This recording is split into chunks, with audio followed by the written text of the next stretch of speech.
One thing I've heard over the years is people consistently telling people to take out silicone plugs and tunnels, usually with a pretty tone. Well, put your attitude away, because I'm going to set the record straight. I'm Sam Dean, and this is The Breakdown.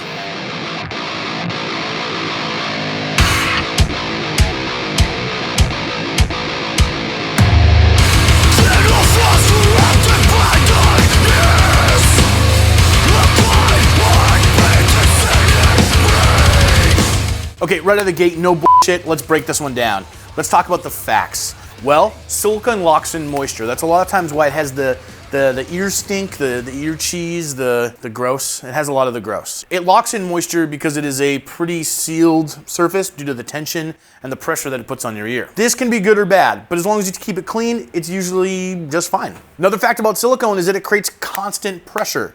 This is really, really bad, as we've said a million times before, when you have a freshly stretched ear or when you use it for stretching. These are terrible ideas, but using it on a healed stretch, that constant pressure doesn't cause any damage. The other fact that kind of ties into that one is that it is dangerous and, to be honest, just stupid to stretch with silicone in any way, shape, or form. The way that it applies pressure, it causes tearing in your ears, and any problems that we've seen come out of silicone wearing has come out of people using it to stretch their own ears. Okay, for this one, I had a little bit of fun. I hit message boards, I hit other YouTube videos, and I researched what everybody seems to think is the problem with silicone. One of the big motivations for this even is that we get tons of comments every single time we post a sale on silicone, and we wanted to set the record straight. One thing that I found consistently is people talking about how silicone is porous or microporous and sticks to your ears and can cause a lot of damage that way. Well, the only way that this can happen is if you're stretching with it or using it in an unhealed ear. The problem with that is the worst idea possible, as we mentioned before. Although silicone is microporous,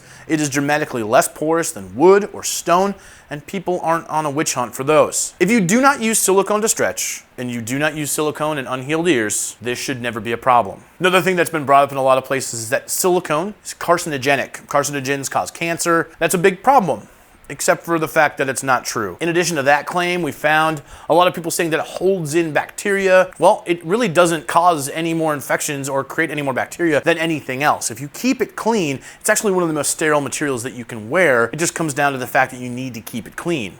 Don't be a gross ass. Finally, one gigantic rumor that we found is that silicone is releasing gases and chemicals into your body. That's not true. The reason for this is that silicone is a temperature reactive material, melts at about 300 degrees Celsius or 572 degrees Fahrenheit, and as long as you're not hanging out in that hot of rooms, I think you're all right. The truth is that 90% of what's out there is misinformation wrapped in anecdotal evidence and not based on facts at all. In all reality, silicone is a biocompatible material, and aside from allergy-related issues, there should be no problems at all.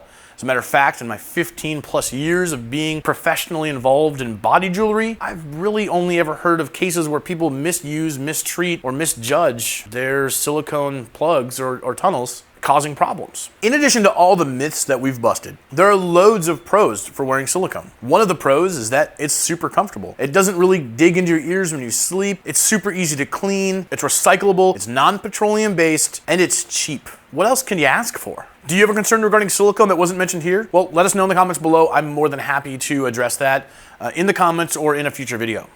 In the meantime, you ever wonder why your ears smell like hot garbage and low tide?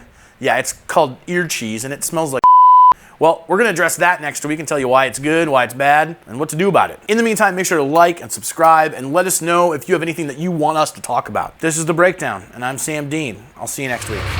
Cheers.